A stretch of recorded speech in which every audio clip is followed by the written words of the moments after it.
आता संघर्ष बाद झाला, आता आमदारकी पाहिजे ते बबलूभाई चौधरी.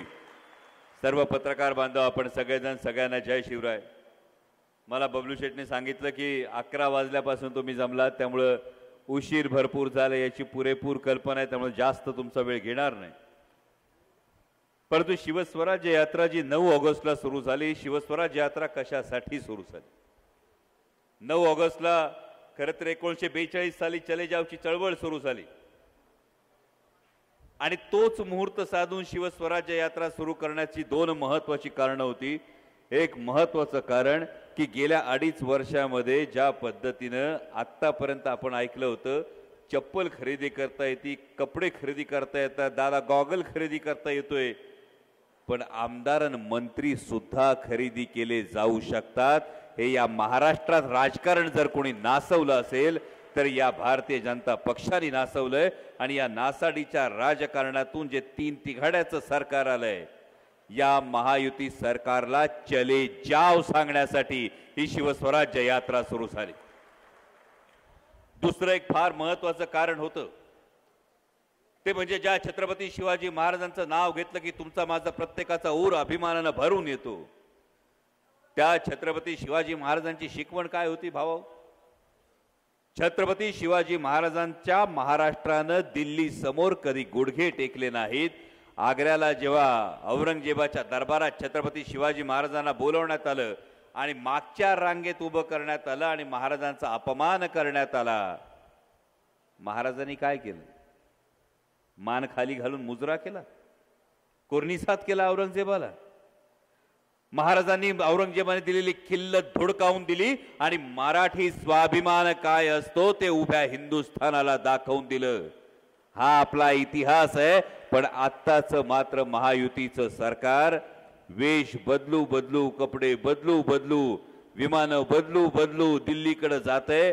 पालकमंत्री नेमायचा तरी दिल्लीकडं, कुठला निर्णय घ्यायचा तरी दिल्लीकडं.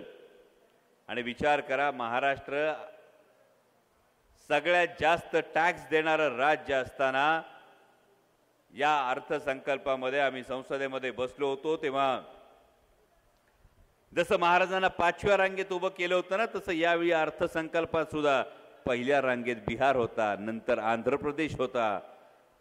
आणि महाराष्ट्राला अर्थसंकल्पात जागा नसताना सुद्धा महायुतीचे जे 17 खासदार निवडून गेले ना, एकूण या 3 पक्षाचे मिळून निवडून गेलेले 17 खासदार बाक वाजवीत होते.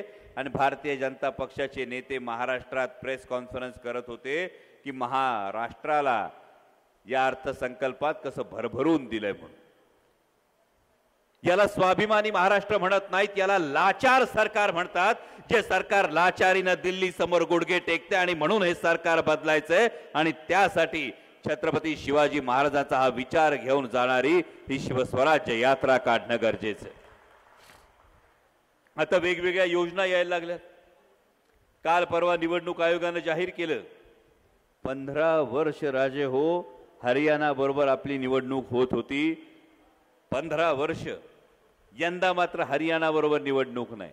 हरियाणाची निवडणूक लवकर होणार, आपली जरा उशिरा होणार. मला एका पत्रकार बांधवाने विचारलं, डॉक्टर नेमकं मेख काय आहे? म्हटलं लय सोपं आहे.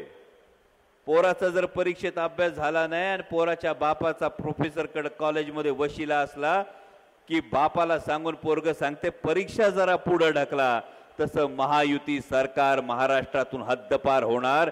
ही काळ्या दगडावरची रेग आहे. म्हणून भाजपवाले सांगायला लागले दिल्लीच्या पिताश्रींना, जरा निवडणुका तेवढ्या पुढे ढकला.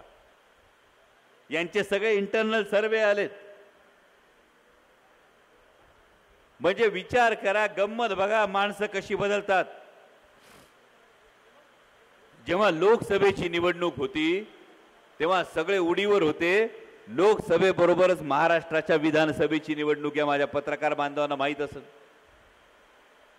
पण आता काय झालंय, लोकसभेमध्ये असा फटका बसलाय का आता हिम्मतच होईना झाली. त्याच्यात आता सर्वे आलेत. 105चा भाजप, काही सर्वे सांगतात 55 नाही तर 60 वर आटपल. सगळे मिळून, तिन्ही पक्ष मिळून 100च्या आतच आटपतील. आणि मग महाविकास आघाडीचं सरकार दणदणीत मताधिक्य घेऊन सत्तेवर येतंय हे बघून भाजप वाल्यांची तंतरली आणि म्हणून दिल्लीतल्या पिताश्रींना सांगितलंय निवडणुका पुढे ढकला. तोवर जेवढं होईल तेवढ्या योजनांचा सुळसुळाट करा. म्हणजे मी मगाशी म्हटलं लोकसभेत मतांची झाली कडकी म्हणून यांनी बहीण झाली लाडकी. ही अशी परिस्थिती आहे.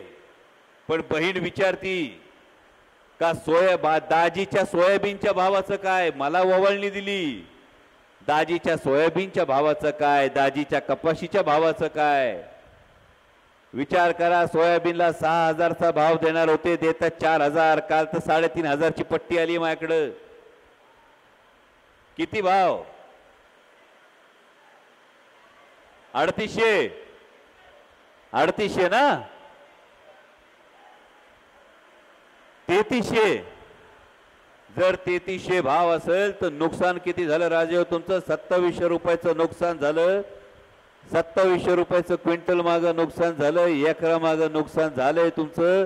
कमीत कमी 27,000चं नुकसान करून घेतलंय आणि सरकार काय म्हणतंय घ्या 1500 आणि नुकसान तुमचं 2700 क्विंटल मागं, कट्ट्या मागं तुमचं नुकसान हे जवळपास 2,000चं व्हायलंय.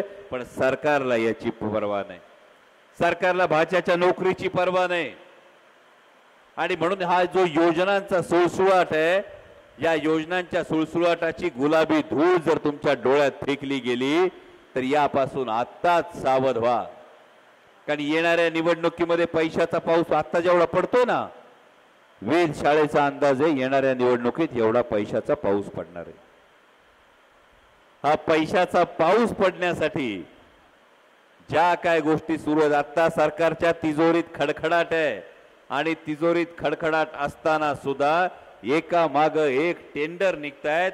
एका अधिकाऱ्याने नाव न घेण्याच्या अटीवर सांगितलं नुसतंच एवढं चाललंय, काढा टेंडर, द्या कमिशन, सगळं आता आत करा, वर्क ऑर्डर निघल का नाही याची गॅरंटी नाही. ही आज मंत्रालयातली परिस्थिती. आणि म्हणून जेव्हा तुम्हाला विशेषतः बदनापूर मतदारसंघामध्ये एक गोष्ट कायम लक्षात ठेवा, भारतीय जनता पक्षावाले प्रचाराला येतील तेव्हा तेव्हा आठवा यांचे दिल्लीतले नेते लोकसभा निवडणुकीला आले होते तेव्हा ज्यांनी 55 वर्ष महाराष्ट्रासाठी अव्याहतपणे खर्च केली, या आदरणीय पवार साहेबांना यांचे नेते भटकती आत्मा म्हणाले होते. जेव्हा भारतीय जनता पक्षाचे नेते येतील तेव्हा बदनापूर विधानसभेतल्या तुम्हाला प्रत्येकाला हे दाखवून द्यायचंय की येणाऱ्या निवडणुकीत ज्यांनी आदरणीय पवार साहेबांना भटकती आत्मा म्हटलं त्यांना दाखवून द्यायचंय की आदरणीय शरदचंद्रजी पवार साहेब हा महाराष्ट्राचा आत्मसन्मान आहे. आदरणीय पवार साहेब हा महाराष्ट्राचा अभिमान आहे. यांचे दुसरे नेते आता परवा पुण्यात आले होते. यांनी काय सांगितलं तर भ्रष्टाचारांचे सरदार असं आदरणीय पवार साहेबांना म्हटलं. आणि आता भारतीय जनता पक्ष काय करतोय, आपले अकोल्याचे बाळापूरचे आमदार आहेत नितीन भाऊ देशमुख, भारतीय जनता पक्षापुढे गुडघे टेकत नाही म्हणून 10वीत आणि 8वीत पोरग शिकतंय, त्या पोरांच्या शिक्षणावर खर्च किती झाला याची चौकशी भारतीय जनता पक्ष करायलेत. जर अशा पद्धतीने दबावाचं राजकारण टाकून, धाकदपटशाचं राजकारण टाकून जो भारतीय जनता पक्ष महाराष्ट्राचं राजकारण नासवत असेल त्यांना त्यांची जागा राजे हो दाखवून द्यायची वेळ आली आहे. आणि जाता जाता एवढंच सांगतो, बबलू भाईचा संघर्ष तुम्ही सगळ्यांनी पाहिला. तुमच्या सुखदुःखात प्रत्येक गोष्टीत ठामपणे तुमच्या पाठीशी उभा असणारा कार्यकर्ता आहे. या कार्यकर्त्याला आता विधानसभेत पाठवायचं असेल तर आता नारा द्यावा लागेल, बाज झाली टक्केवारी, आता वाजली पाहिजे तुतारी. आणि तुतारी वाजवणारा माणूस हा घराघरात पोहोचवून तुम्ही आदरणीय पवार साहेबांच्या पाठीमागे राष्ट्रवादी काँग्रेस पक्ष शरदचंद्र पवार पक्षाच्या पाठीमागे तुमची ताकद उभी करायची अपेक्षा व्यक्त करतो आणि थांबतो. धन्यवाद. जय शिवराय.